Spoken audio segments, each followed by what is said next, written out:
Welcome my dear students AB school નવસારીની online lecture સિરીઝની અંદર હું કેજે ગોસ્વામી તમારું સ્વાગત કરું છું. મિત્રો, લાસ્ટ ટાઈમ આપણે પેકિંગ ક્ષમતા ઉપરના લેક્ચરની ચર્ચા કરી અને લાઈવ ક્લાસની અંદર પણ આપણે પેકિંગ ક્ષમતા એકવાર ફરીથી રિવાઇઝ પણ કરી. હવે પેકિંગ ક્ષમતાની અંદર આપણે જ્યારે એફસીસી ની પેકિંગ ક્ષમતા જ્યારે મેળવતા હતા ત્યારે આપણે એક વસ્તુ જોઈ હતી કે એફસીસી સીસીપી બંને સેમ જ એકમ કોષની વાત આપણે કરીએ છીએ અને એક એચસીપી, બરાબર. તો એ પેકિંગ ક્ષમતા જે છે એ ત્રણેયની કેવી મળે છે? સેમ મળે છે. હવે એફસીસી અને સીસીપી તો એક જ એકમ કોષના બે નામ છે, પણ એચસીપી રચના આખી અલગ પ્રકારની છે, પણ પેકિંગ ક્ષમતા તો કેવી મળે છે? સેમ જ મળે છે.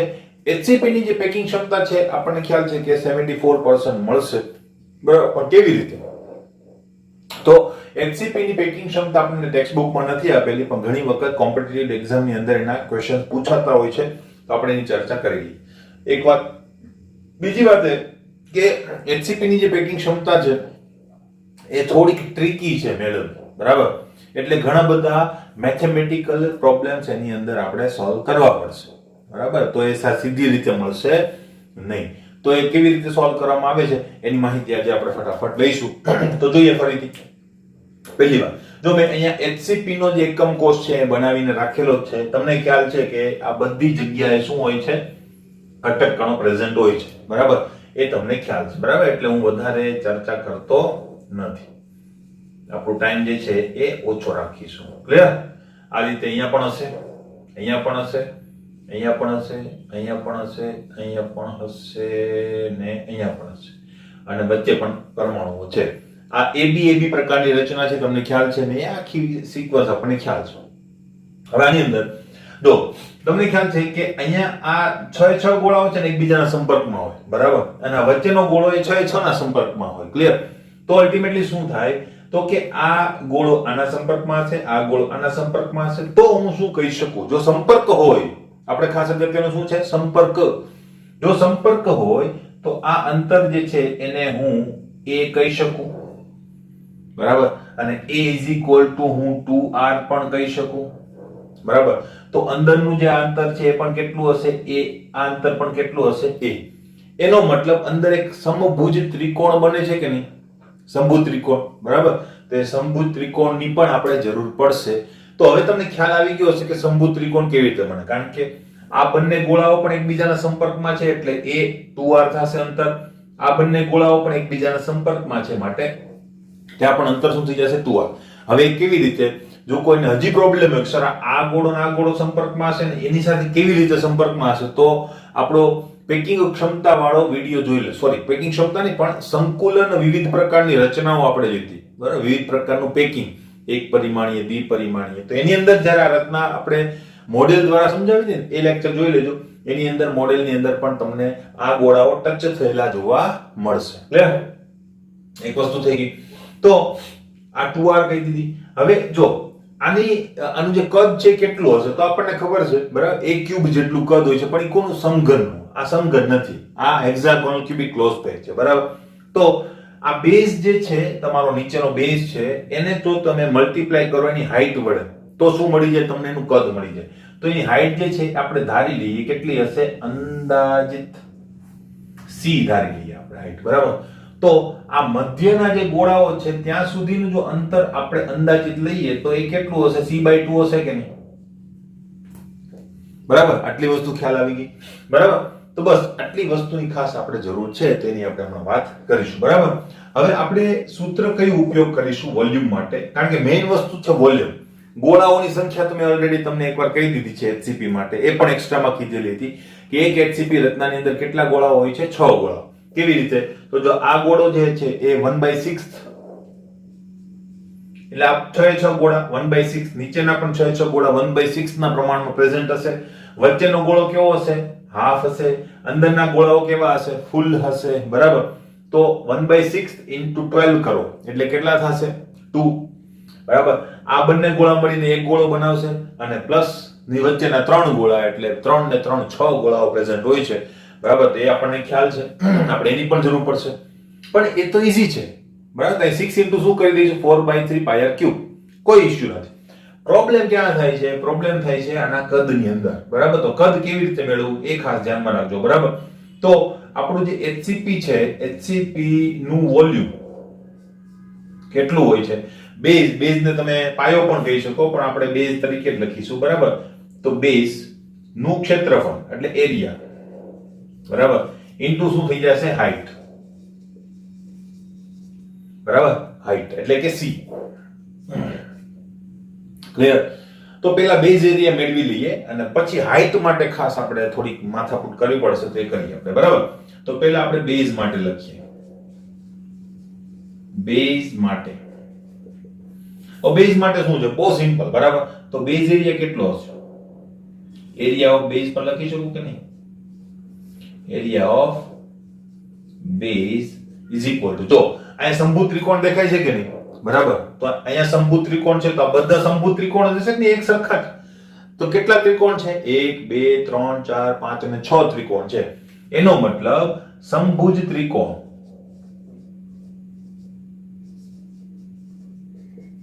સમભુજ ત્રિકોણ ગુણ્યા શું થઈ જશે આપણી પાસે?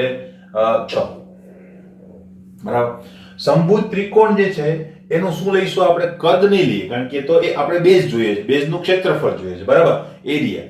તો અહીંયા શંભુ ત્રિકોણનું શું લઈશું આપણે? ક્ષેત્રફળ. ક્લિયર? તો શંભુ ત્રિકોણનું ક્ષેત્રફળ કેટલું હશે? તો એનું સૂત્ર તમને ખ્યાલ છે, √3/4 અને બાજુની લંબાઈનો સ્ક્વેર, બરાબર. તો અહીંયા શું થઈ જશે? a સ્ક્વેર થશે ઇન્ટુ શું થઈ જશે? 6 થઈ જશે, બરાબર. તો આ આપણી પાસે શું આવી ગયું?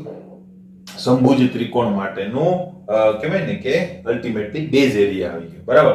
તો અહીંયા શું થઈ ગયું? 6. તો અહીંયા હું કહી શકું 2 દુ 4, બરાબર. તો અહીંયા 3 વડે ઉડાડી શકું, તો 2 તેરી 6 થઈ જશે, બરાબર. તો 3√3/2a સ્ક્વેર, બરાબર. એ બરાબર જો હું કિંમત મૂકી દઉં 2r, તો હું અહીંયા 4r પણ લખી શકું કે નહીં? બરાબર. તો ગુણ્યા હું શું કરી શકું? 4r નો સ્ક્વેર લખી શકું, બરાબર. તો ફરીથી આ બંને ઉડી જશે, બરાબર. તો અહીંયા શું થઈ જશે? મારી પાસે જવાબ શું આવશે? 6√3r square. ક્લિયર? તો આ બેઝ એરિયા ખબર પડી ગઈ હશે, બરાબર. હવે આ વસ્તુ ખ્યાલ આવી ગયો હોય તો હું આ કાઢી નાખ, કારણ કે આપણી પાસે બોર્ડ લિમિટેડ છે, બરાબર. અને આના માટે થોડીક એટલે કે હાઈટ માટે આપણે થોડીક વધારે મહેનત કરવી પડશે, બરાબર. તો અહીં સુધી વાત તમને ખ્યાલ આવી ગયો, આપણને બેઝ મળી ગયો, એટલે આ વસ્તુ આપણી કમ્પ્લીટ. હવે આપણે શું જોઈએ છે? હાઈટ. તો હવે હાઈટ માટે આપણે જોઈએ, બરાબર. એના માટે શું કલ્પના કરવાની છે જસ્ટ હમણાં તમને કહું. ક્લિયર? જોઈએ મિત્રો, હવે આપણે જોઈએ છે હાઈટ, બરાબર. તો હાઈટ માટે આપણે જો જોઈએ હાઈટ, બરાબર. હાઈટ માટે આપણે જો જોઈએ, બરાબર, તો હાઈટ કેટલી છે ભાઈ? c. હવે મેળવવી કેવી રીતે? મેઈન પ્રોબ્લેમ તો એ છે, બરાબર. તો આ હાઈટ મેળવવા માટે હું પાછો આ શંભુ ત્રિકોણનો જ ઉપયોગ કરીશ. હવે જોજો, તમને ખ્યાલ છે આપણે રચના જ્યારે ભણતા હતા, બરાબર, ત્યારે આપણે જોયું હતું કે ભાઈ અલ્ટિમેટલી અહીંયા હોય છે શું? તો કે પેલું લેયર જે છે એ ષષ્ઠકોણીય રચના છે. એ ષષ્ઠકોણીય રચનાના ત્રિકોણીય છિદ્રને ઢાંકતા ગોળાઓ આપણે મૂકીએ છીએ, યાદ છે ને તમને? બરાબર. તો આ ત્રિકોણીય છિદ્રના 3 ગોળાના સંપર્કમાં આ ગોળો હશે કે નહીં? બરાબર. તો આપણે જોઈએ, જો આ ગોળો જે છે એ માનો કે આની ઉપર હશે, અહીંયા.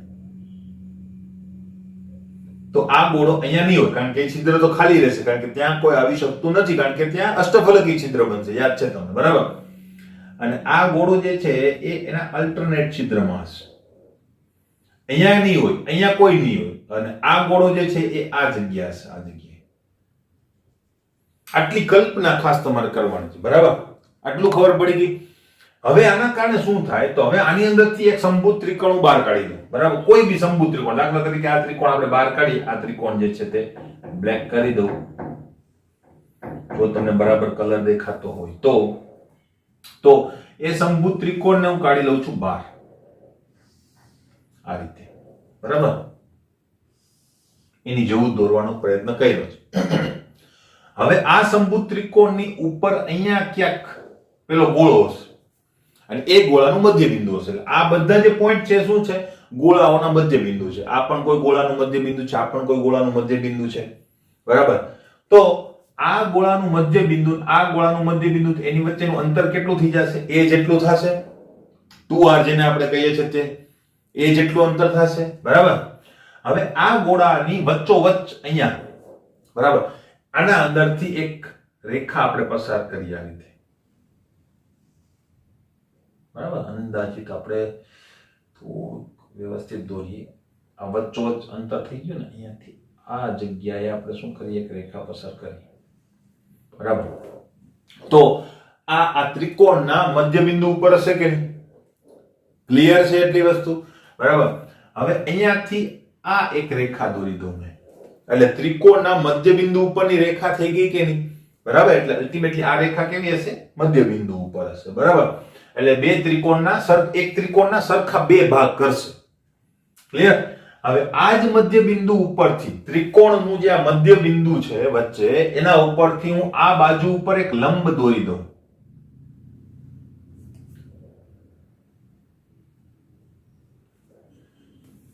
જુદા કલરથી દોરીએ તો વધારે ખ્યાલ આવશે, બરાબર. આના ઉપર હું એક લંબ દોરી દઉં આ રીતે, બરાબર. રેડ કલરથી આપણે લંબ દોર્યો, તો બ્લુ કલરથી દોરો તો વધારે સારું રહેશે તમારે.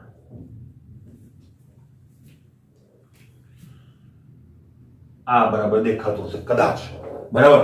તો આ લંબ થઈ ગયું. જોજો, આ રેખાને અને આ રેખાને કઈ લેવા દેવા નથી. અલ્ટિમેટલી તો આ જે છે ત્રિકોણ એ આ રીતે હશે, એના ઉપર આ રીતે આવી ગયું હશે તમારું બિંદુ, ને આના ઉપરનો લંબ છે ને આમ હશે, બરાબર. પણ આપણે ત્રિકોણ થોડોક વધારે ટિલ્ટ કરેલો છે, માટે શું છે આ પ્રકારની તમને દેખાય. બાકી આ સીધી રેખા નથી, એ ખબર પડી ગઈ હશે, બરાબર. કારણ કે આ રેખા જે છે, બરાબર, આ રેખા જે છે એ કેવી છે? આ રીતે, આ ઉપરની રેખા, બરાબર. અને તમારો લંબ જે છે એ લંબ કેવો છે? તો કે આ રીતે છે, બરાબર. આ રેખાને આ રીતે આપણે મૂકીએ તો લંબ આ રીતે હશે, એટલે આને લંબ આ રીતે, બરાબર. એટલે બીજી આ રીતે હશે, એટલે આ તમારી રેખા, અને આ જે બ્લુ કલર છે ને એ આ રીતે. ક્લિયર? એટલે બંનેને કોઈ લેવા દેવા હોતા નથી. આ અને આ બંને લંબ હશે પાછું. ખબર પડી કે નહીં? જેમ આ રેખા આની સાથે લંબ હશે, એમ આ રેખા આની સાથે લંબ હશે. ક્લિયર? બરાબર. હવે એ વિઝ્યુલાઇઝેશન તમારે કરવાનું થશે. હવે તો આટલી વસ્તુ આપણે થઈ ગઈ. હવે એનું નામ નિર્દેશન કરી દઈએ, બરાબર. નામ નિર્દેશન હું કરું છું કેપિટલ A. આ જો આ જે C છે ને સ્મોલ c છે, હે ભાઈ. પછી આ છે કેપિટલ B અને આ કેપિટલ C. અને આ જે પોઈન્ટ આપણે લખ્યું એને હું કઈ અહીંયાથી જો આ મધ્ય બિંદુનું x કહી દઉં, આને હું y કહી દઉં, અને આને હું શું કહી દઉં છું? z. ક્લિયર? હવે જો આ a હોય, આખું અંતર AB બરાબર a જેટલું હોય, બરાબર, a જેટલું અંતર હોય આ આખું, તો a is equal to 2r છે. તો આ સરખા બે ભાગ કરતો હશે કે નહીં? તો આ r ને આ r થઈ જશે. ક્લિયર? આ જે અંતર છે r નહીં થાય, બરાબર. ક્લિયર? બીજું, જો આ બે ત્રિકોણના સરખા ભાગ કરતું હોય અને સમભુજ ત્રિકોણ હોય, તો સમભુજ ત્રિકોણ માટેનો કોણ કેટલો હોય? 60 ડિગ્રીનો હશે, બરાબર. તો હાફ થઈ જશે કે નહીં? બંને કોણ 30 ડિગ્રીના હશે. ક્લિયર? આટલી વસ્તુ, બરાબર. તો હાઈટ મેળવવા માટેની હવે શરૂઆત કરી. આટલી વસ્તુ કર્યા પછી તો હું શું કરું છું? પહેલી વાત મારે શું જોઈએ? મેં આ શું કામ કર્યું? તો કે બેઝનું મધ્ય બિંદુ આ મને મળે. જો આ હાઈટ મને મળી જાય xz, તો મને c/2 મળી જાય, એટલે કે અડધું અંતર મળી જાય. એનું ડબલ કરવું એટલે મને હાઈટ મળી ગઈ કે નહીં? એટલે મારો એમ શું છે? xz મારે મેળવવું છે. હવે xz મેળવવા માટે મારી પાસે કાટકોણ ત્રિકોણ છે. જો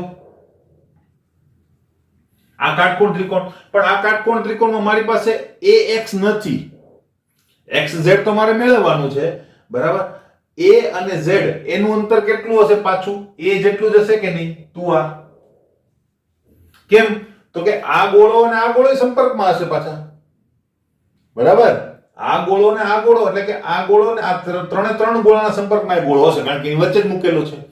તો આ અંતર પાછું ખબર છે આપણને, કર્ણનું. આ બાજુની અંતર આપણે મેળવવાનું છે, આ અંતર પણ ખબર નથી. તો આના ઉપરથી આપણે આ અંતર મેળવી શકીશું. કેવી રીતે ભાઈ? આ અંતર પણ ખબર નથી xy, પણ આપણને ખબર છે sin θ cos θ ની મદદથી આપણે મેળવી શકીએ, બરાબર. તો કોણ ખબર છે મને 30 ડિગ્રીનો છે, તો હું શું લખી શકું? ત્રિકોણ AXY માટે, બરાબર ને? ત્રિકોણ AXY માટે શું લખી શકાય? cos 30 ડિગ્રી, બરાબર, cos 30 degree is equal two શું થાય? તો આપણને ખબર છે પાછળની બાજુ છેદમાં કર્ણ, પાસેની બાજુ કઈ થશે ay ભાગ્યા શું થશે ax બરાબર cos 30 નું મૂલ્ય જે છે તમને યાદ હશે 3/2 થશે √3/2 is equal to ay તમે કેટલું કીધું r upon શું થશે ax કેટલું થશે નથી ખબર મને બરાબર એ તો મેળવવાનું છે મારું ખાસ એમ તો એ જ છે તો ax ને જો સૂત્રનો કરતા બનાવી દઉં તો ax is equal to શું થઈ જશે 2r upon √3 પેલો એ મારો કમ્પ્લીટ ax મળી ગયું હવે હું શું કરીશ axz ત્રિકોણ માટે ત્રિકોણ axz માટે આ કાટખૂણો હશે મિત્રો ક્લિયર કેવી રીતે હવે તમને ખ્યાલ હશે હવે તો આના માટે આ કર્ણ થશે તો હું આના માટે પાયથાગોરસનો સિદ્ધાંત લાગુ પાડું તો શું થશે તેથી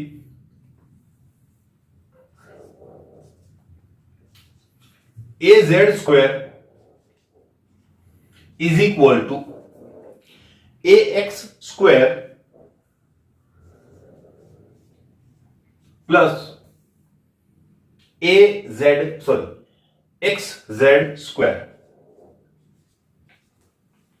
બરાબર મારે શું મેળવવાનું છે xz² તો હું એને કરતા બનાવી દઉં અહીંયા પહેલેથી જ તો xz²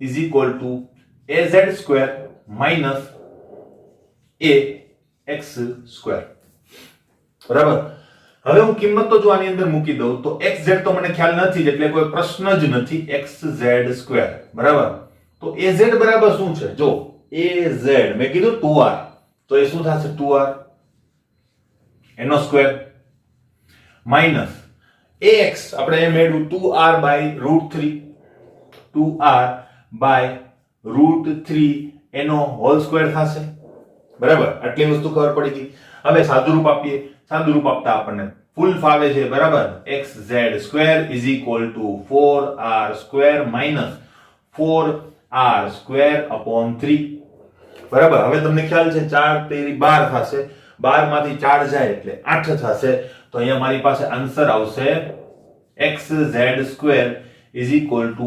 8r² upon 3 અને જો હું આ રૂટ ને સ્ક્વેર ને પેલી બાજુ મોકલું તો શું થઈ જશે આપણી પાસે રૂટ થઈ જશે તો √8/3 ઇન્ટુ દૂર લખવાનું r xz મળી ગયું એનું ડબલ કરવું એટલે શું થઈ જાય મારી પાસે હાઈટ મળી જાય કે નહીં બરાબર તો હાઈટ કેટલી છે બરાબર તો BCC ની ઊંચાઈ અથવા તો હાઈટ ઇઝ ઇક્વલ ટુ શું થશે 2xz બરાબર ખાસ ધ્યાન રાખજો નહીં તો આ x જે છે ભૂલથી ગુણાકાર ના સમજાઈ જાય એ ખાસ ધ્યાન રાખજો બરાબર તો is equal two 2√8/3 into r clear તો આપણી પાસે આ સૂત્ર પણ આવી ગયું હાઈટ પણ આવી ગઈ બેઝ પણ આવી ગયો હવે આપણે આની ગણતરી કરી શકીએ બરાબર બંને r ની ટર્મમાં છે એટલે આપણે ગણતરી કરી શકીએ તો કેવી રીતે ગણતરી કરીશું બરાબર તો એ જોઈએ આપણે બરાબર હવે volume of BCC is equal to શું થશે આપણી પાસે બેઝ એરિયા ઇન્ટુ શું થશે આપણી પાસે હાઈટ બરાબર હાઈટ બેઝ એરિયા કેટલો થયો આપણી પાસે તો એ આપણે હમણાં મેળવેલો હતો બેઝ એરિયા તો 6√3r² બરાબર તો 6√3 અને r² ઇન્ટુ હાઈટ આપણને કેટલી મળી તો કે 2√8/3 બરાબર તો મિત્રો હું આને આવી રીતે લખી શકું કે નહીં √8/√3 અને r તો આ √3 તો નીકળી જ જવાનું બરાબર તો મારી પાસે શું વધ્યું અહીંયા તો કે જો 6 દુ 12 તો અહીંયા શું મળશે મને 12√8r³ બરાબર આ શું મારી પાસે વોલ્યુમ બરાબર હવે બીજી વસ્તુ મારે જોઈએ પેકિંગ ક્ષમતા માટે શું જોઈએ ગોળાનું કદ ખાસ તો આ પ્રોસિજર હતી બરાબર ગોળાનું કદ કેટલું હશે તો કે ગોળાઓ વડે 6 ગોળાઓ વડે રોકાયેલું કદ 6 ગોળાનું કદ ઇઝ ઇક્વલ ટુ શું થશે તો કે 6 ઇન્ટુ 4/3 પાઈ આર ક્યુબ. બરાબર. હવે આ બંનેને લઈને પેકિંગ ક્ષમતા આપણે મેળવી શકીએ. તો એ કેવી રીતે મેળવીએ જોઈએ. તો જોઈએ મિત્રો, હવે પેકિંગ ક્ષમતાનું સૂત્ર શું છે? HCP ની પેકિંગ ક્ષમતા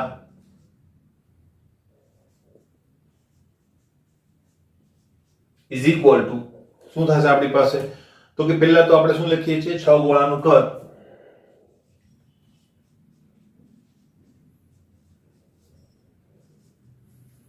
ગુણ્યા 100 અપોન શું થશે વોલ્યુમ ઓફ યુનિટ સેલ. બરાબર. પણ યુનિટ સેલ આપણો HCP છે તો HCP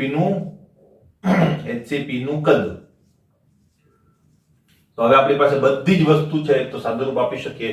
6 ગોળાનું કદ કેટલું તો આપણે એમનેમ જ લખવાનું છે 4/3 pi r cube into 100 upon શું થશે આપણે મેળવું તે volume of HCP 12√8 r cube. બરાબર. આની અંદર થોડું સાદુરૂપ આપી શકીએ. બરાબર. પહેલી વાત કે r3 નીકળી જવાનું છે. બરાબર. પ્લસ પ્લસ પ્લસ 6 દુ 12 થઈ જવાના છે. બરાબર. અને 2 દુ અહીંથી નીકળી જશે. બરાબર. તો અલ્ટિમેટલી એ પણ નીકળી શકે. બરાબર. તો 2 દુ 4 થઈ જવાના છે.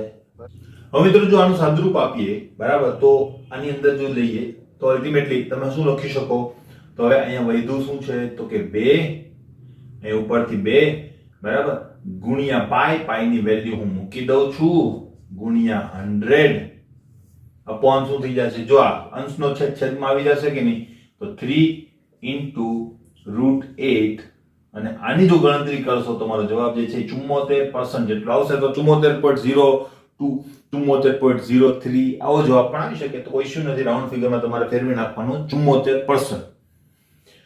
ક્લિયર. તો આ થઈ ગઈ તમારી પેકિંગ ક્ષમતા. અને કોમ્પિટિટિવ એક્ઝામની અંદર ઘણીવાર પૂછાય છે પેકિંગ ક્ષમતા કે એને લગતા કોઈ ક્વેશ્ચન. તો સાબિતી એટલે આપી છે કે જેથી કરીને તમને ખ્યાલ આવે. આની સાબિતી થોડી ટ્રિકી છે. ટેક્સ્ટ બુકમાં નથી, સિલેબસમાં નથી એમ ગણો તો પણ કોમ્પિટિટિવ એક્ઝામની અંદર તમને એ વસ્તુ કામમાં આવે. જે લોકો તૈયારી નથી કરતા એના માટે સાબિતી કઈ કામની નથી કે એને ખાલી પેકિંગ ક્ષમતા યાદ રાખવાની છે, બાકી બીજી કોઈ વસ્તુ નથી. નેક્સ્ટ, જે લોકો કોમ્પિટિટિવ એક્ઝામની તૈયારી કરે છે એને ખાસ આની અંદર જોઈ લેવું કે ભાઈ કેવી રીતે ઘણીવાર અંતર તમને માંગતા કે ભાઈ HCP નો બેઝ બરાબર HCP નો બેઝ અને મધ્યમાં રહેલા ત્રણ ગોળાઓ વચ્ચેનું અંતર કેટલું હોય એટલે કે XZ. તો આ વસ્તુ આવડતી હોય તો તમે કંઈક અનુમાન કરી શકો, બાકી તમે એ અનુમાન કરી શકો નહીં. તો આ ટ્રિકી ક્વેશ્ચન ની અંદર પૂછાઈ શકે. બરાબર. તો એ આપણે સાબિત કરી બતાવ્યું. નેક્સ્ટ, હવે પછી આપણે શું કરીએ છીએ તો દરેક એકમ કોષ જે છે ને એની અંદરના કેટલાક કી પેરામીટર્સ જે છે એની આપણે ચર્ચા કરીએ ત્યાર પછી દાખલા ગણીએ. બરાબર. તો મિત્રો હવે પેકિંગ ક્ષમતાના એન્ડિંગ ઉપર આપણે બધાને થોડુંક સમરાઇઝ કરી લઈએ. બરાબર. તો એની અંદર છે એકમ કોષ, એમાં રહેલા પરમાણુની ત્રિજ્યા તમને MCQ માં પૂછાઈ શકે. એક સૂત્રાત્મક રીતે ત્રિજ્યા મોસ્ટલી તમને આપેલી હોય, સવર્ગાંક, પેકિંગ અંશ અને પેકિંગ ક્ષમતા. બરાબર.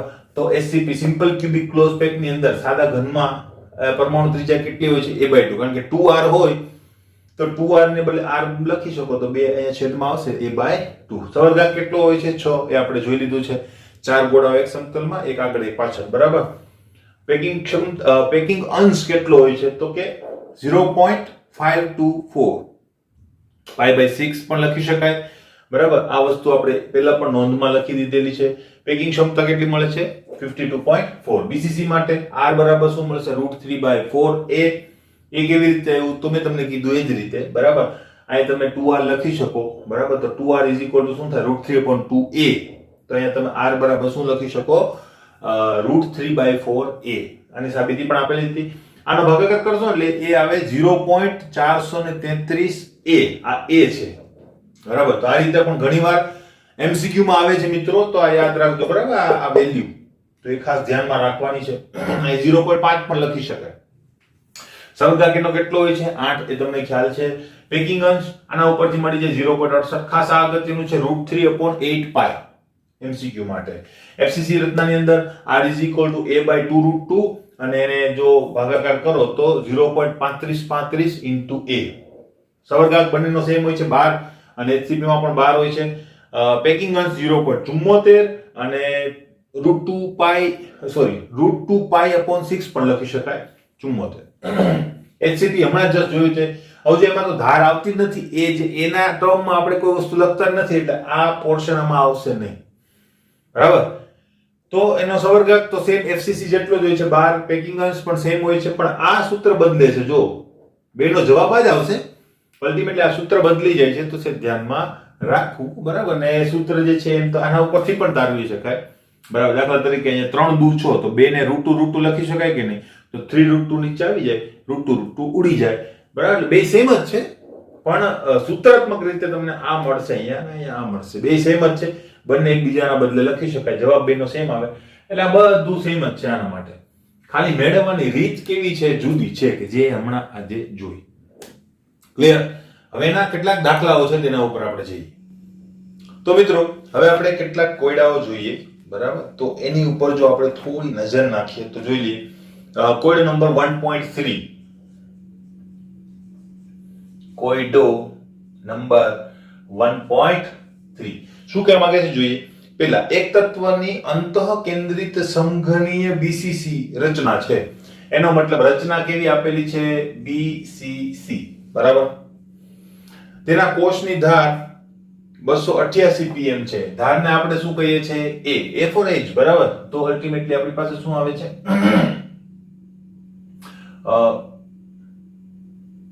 288 pm. ક્લિયર?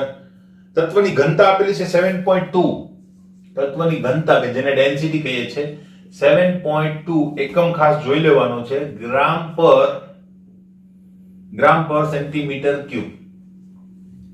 બરાબર? ગ્રામ પર સેન્ટીમીટર ક્યુબ જેટલો તમારી પાસે આન્સર છે.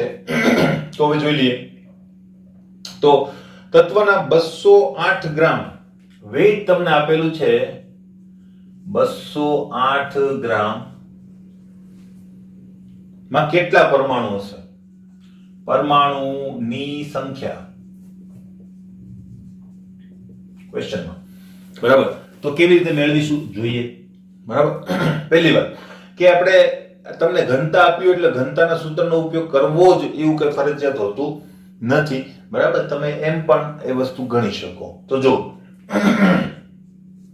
પહેલી વાત કે મારી પાસે ધાર છે, બરાબર, મારી પાસે ઘનતા છે, તો ઘનતા ઉપરથી મને કદ મળી શકે અને ધાર ઉપરથી પણ કદ મળી શકે. બરાબર?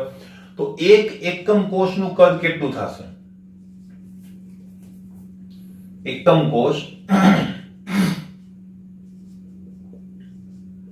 નું કદ કેટલું થાય? આપણને ખ્યાલ છે, બહુ બધી વાર કર્યું આપણે. a ક્યુબ તો 288 અને pm છે.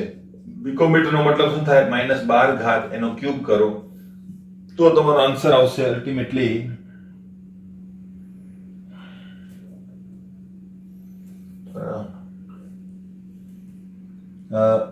અહીંયા cm માં ફેરવી પણ નાખેલું છે, તો એ ફેરવી નાખેલું છે. બરાબર? તો આપણે થોડી જુદી રીતે ગણીએ. 288 નો સ્ક્વેર કરશો તો મારે સ્ક્વેર કરવો પડશે નહીં તો. બરાબર? પણ અહીંયા તમારો જવાબ આવશે 239 એટલે સોરી 2.39 ગુણ્યા 10⁻23 ઘાત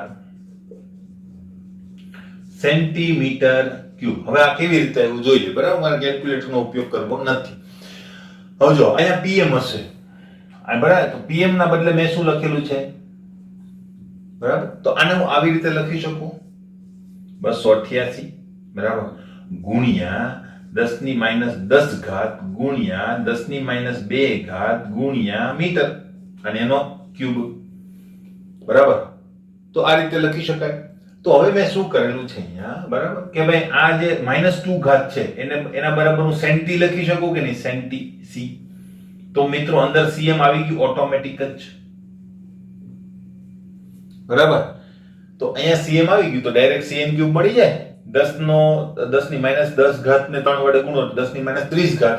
આનો ક્યુબ કરશો એટલે ઘણો મોટો આન્સર આવશે. તો એનું સોલ્યુશન કરશો ને એટલે તમારું આ સુધી આવી જશે. ક્લિયર? તો એ જોઈ લેવા મેં કીધું કેવી રીતે થઈ શકે. એક વાત. બરાબર? નેક્સ્ટ તો કદ આપણને મળી ગયું છે સેન્ટીમીટર ક્યુબ ની અંદર. તમારે એક એકમ રાખવો પડશે. પછી કોઈને એમ થાય સર મારે મીટર ક્યુબમાં જ ગણવું છે, તો આને મીટરમાં કન્વર્ટ કરી નાખો. બરાબર, તો અહીંયા પણ તમારે મીટરમાં કન્વર્ટ કરવું પડશે, કારણ કે અહીંયા પણ તમને કદ કેવું મળશે, સેન્ટીમીટર ક્યુબમાં મળશે. બરાબર, તો તમારી મરજી. બરાબર, મીટર ક્યુબમાં રાખીને પણ ગણી શકાય, પ્રેક્ટિસ માટે ગણવો, અને સેન્ટીમીટર ક્યુબમાં રાખીને પણ ગણી શકાય, અને પીએમ માં પણ રાખીને ગણી શકાય, કોઈ ઇશ્યુ થશે નહીં. હવે જોઈએ. બરાબર, હવે આ વસ્તુ મળી ગયા. કોનું કદ મળ્યું? એક એકમ કોષનું કદ. હવે આની અંદર કેટલા એકમ કોષ હશે કેવી રીતે ખબર? સોરી, આની અંદર તો આપણે આ જે ઘનતા છે, ઘનતા ઉપરથી આ જે વજન છે ને એના ઉપરથી કદ મેળવવું પડશે. બરાબર, તો આપેલ દ્રવ્યનું, બરાબર, આપેલ દ્રવ્ય કેટલું છે? તો કે 208 ગ્રામ નું કદ મેળવવાનું છે આપણે. બરાબર, તો ડેન્સિટી ઇઝ ઇક્વલ ટુ ખબર છે એટલે કે ઘનતા, જેને આપણે સ્મોલ ડી કહીશું, એટલે શું છે? તો કે દળ ભાગ્યા કદ. અહીંથી કદ મળશે કે નહીં? તો કદ ઇઝ ઇક્વલ ટુ શું થાય? દળ ભાગ્યા ઘનતા. બરાબર, તો દળ કેટલું છે? 208. કદ કેટલું છે? 7.2. જવાબ શેમાં આવવાનો છે? સેન્ટીમીટર ક્યુબમાં. અને એ આન્સર તમારો આવશે 28.88 સેન્ટીમીટર ક્યુબ. બરાબર, હવે આ આન્સર તમારો આવી ગયો. બરાબર, તો તમારી પાસે જે વજન છે ને એનું કદ આટલું છે. એક એકમ કોષનું કદ કેટલું છે? તો કે એ આટલું છે. બરાબર, તો આટલા વજનની અંદર 208 ગ્રામમાં કેટલા એકમ કોષ હશે? તો હું આના વડે ભાગી નાખું તો મને એકમ કોષની સંખ્યા મળી જાય કે નહીં? બરાબર, તો હું અહીં શું લખું છું? જોજો, 208 ગ્રામ વજનમાં એકમ કોષની સંખ્યા.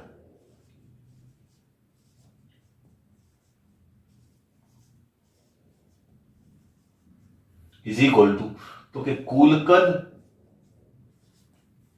ભાગ્યા શું થશે? એક એકમ કોષનું કદ.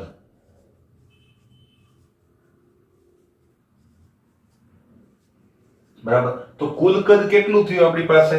28.88 28.88 અપોન શું થઈ જશે તમારી પાસે? Yes, 239 into 10⁻23. હવે આનો તમે ભાગાકાર કરશો એટલે તમારો આન્સર આવશે 12.08 ગુણ્યા 10⁻23 ઘાત. બરાબર, 12.08 ગુણ્યા 10⁻23 ઘાત જેટલા એકમ કોષ છે.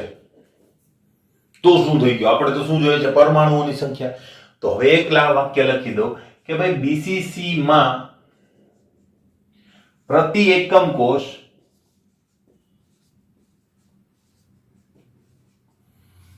બે પરમાણુઓ અથવા તો બે ઘટક કણો હોય છે. માટે શું કહી શકીએ? તો કે પરમાણુની સંખ્યા, આપણે શું મેળવવાનું છે? પરમાણુની સંખ્યા ઇઝ ઇક્વલ ટુ શું થશે? 2 ગુણ્યા એકમ કોષ ની સંખ્યા. ક્લિયર? તો 2 ગુણ્યા 12.08 ગુણ્યા 10⁻23 ઘાત, તો 12 દુ શું થઈ જશે? 24.16 ગુણ્યા 10⁻23 ઘાત તમારો આન્સર. ક્લિયર? તો આ રીતે તમે દાખલો ગણી શકો આસાનીથી. ક્લિયર? નેક્સ્ટ દાખલા ઉપર જઈએ. નેક્સ્ટ દાખલો જો જોઈએ મિત્રો, 1.4 1.4 કોયડો છે. 1.4 બરાબર. શું કહે છે? એક્સ વિવર્તન દર્શાવે છે કે કોપર એફસીસી એકમ કોષમાં સ્ફટિકીકરણ પામે છે. એટલે પહેલી વાત આપણી પાસે રચના કઈ છે? એફસીસી. બરાબર, અને કોપર. કોષની ધાર તમને આપેલી છે a ઇઝ ઇક્વલ ટુ, ધારને આપણે a કહીએ છીએ, તો a is equal two 3.608 into 10⁻8 centimetre. એકમ ખાસ અગત્યના છે મિત્રો, યાદ રાખજો. એક પ્રયોગમાં કોપરની ઘનતા તમને મળી છે 8.92. ઘનતાને આપણે d કહીએ છીએ, ડેન્સિટી, તો 8.92 ગ્રામ પર સેન્ટીમીટર ક્યુબ. એટલે આ બે સેન્ટીમીટર છે એટલે આપણે બહુ વાંધો આવશે નહીં. તો કોપરનું પરમાણુય દળ ગણો. Molecular weight is equal to question mark. બરાબર. તો અહીંયા શું કરીશું? બહુ સિમ્પલ થઈ ગયું છે આ. બરાબર. તો આપણને ખ્યાલ છે કે એકમ કોષની ઘનતા એ પદાર્થની ઘનતા જેટલી જ હોય છે. બરાબર. એક વાક્ય આપણે ખાસ લખેલું હતું. તો શું થશે? હવે ઘનતા, એકમ કોષની ઘનતા